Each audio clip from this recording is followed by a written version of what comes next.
জাপানের ছোট্ট একটি দ্বীপ গুনকানজিমা বা হাশিমা দ্বীপ। সমুদ্রের মাঝে দ্বীপটি অবস্থিত। ১৯৫৯ সালে ১৬ একরের এই দ্বীপে জনসংখ্যা ছিল ৬,০০০-এর মতো। ১৯ শতকের গোড়ার দিকে এর সাগরতলে কয়লার খোঁজ পাওয়া যায়। শুরু হয় দ্বীপটিতে মানুষের বসতি গড়া, কিন্তু তখনও কি কেউ জানতো একসময় দ্বীপটি পরিণত হবে কংক্রিটের জঙ্গলে? তখন এই দ্বীপে বসবাসকারীদের কাজ ছিল সাগর তলদেশের বালুর নিচ থেকে কয়লা সংগ্রহ করা। সে সময় জাপানের শিল্প কারখানা, বিশেষ করে জাহাজ নির্মাণ শিল্প সম্প্রসারণে ভূমিকা রাখে এই কয়লা।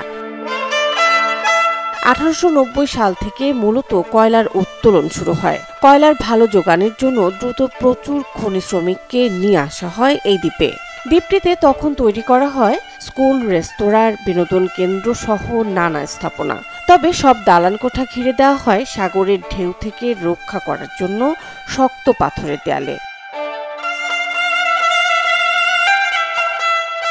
দ্বীপটি পরিচিতি পায় মিদোরি নাতসুশিমা বা সবুজহীন দ্বীপ নামে। কিন্তু একসময় কয়লাকে প্রতিস্থাপন করে পেট্রোলিয়াম। পুরো জাপান জুড়ে কয়লা খনিগুলো বন্ধ হতে শুরু করে। ১৯৭৪ সালের জানুয়ারিতে বন্ধ হয়ে যায় হাশিমা দ্বীপে কয়লা উত্তোলন। ওই বছরই এপ্রিলে সমস্ত খনি শ্রমিককে অন্যত্র নিয়ে যাওয়া হয়।